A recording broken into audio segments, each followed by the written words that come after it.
Hello, my name is Brittany Johnson, and I will be sharing my final presentation. I wrote a poem about my socialization with religion, and the rest of my project will be on an explanation of the poem and religion and socialization.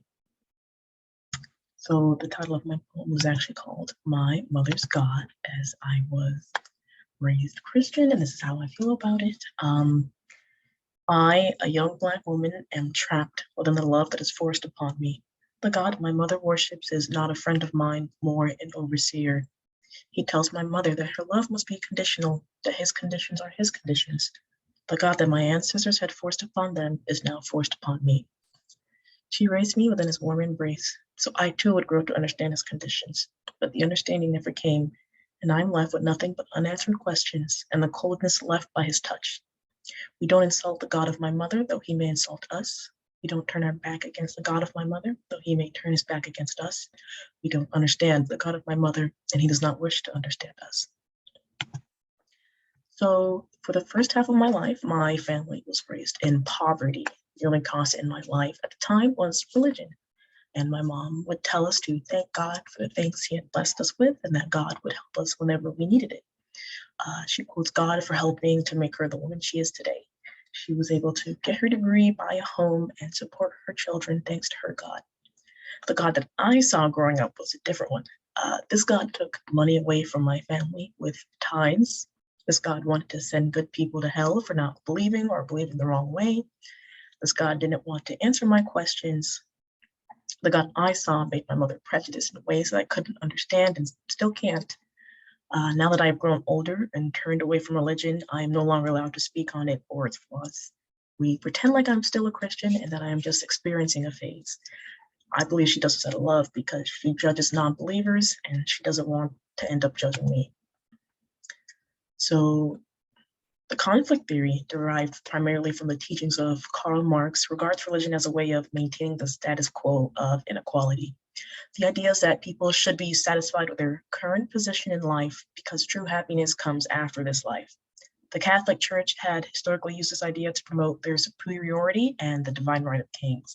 This led to easier subjugation of the working class under the rulership of kings and the guidance of the church.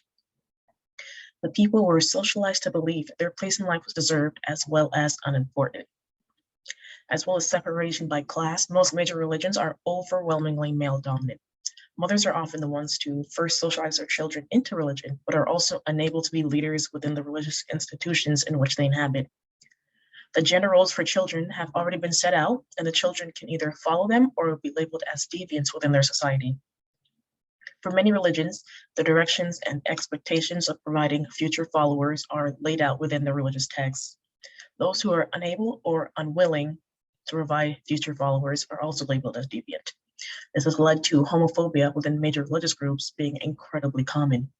The deviation from the unionization of a man and his partner or partners providing children can be incredibly ostracizing and sometimes dangerous.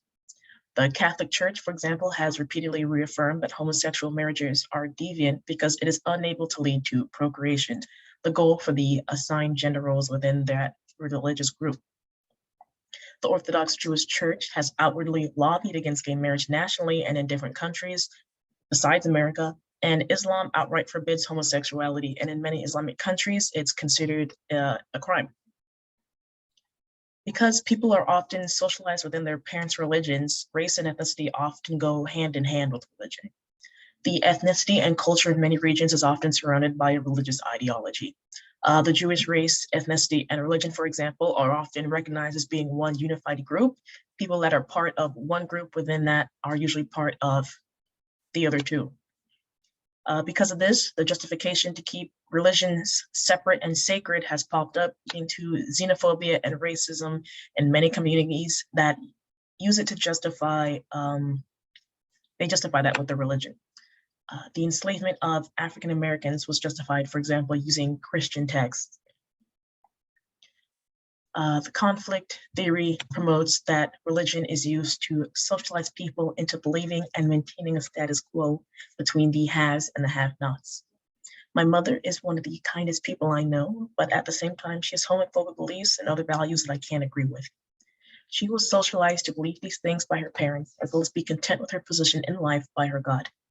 Individuals in society often have to reconcile with the fact that their beliefs may not align with their everyday lifestyle. Thank you for listening. This is my works cited.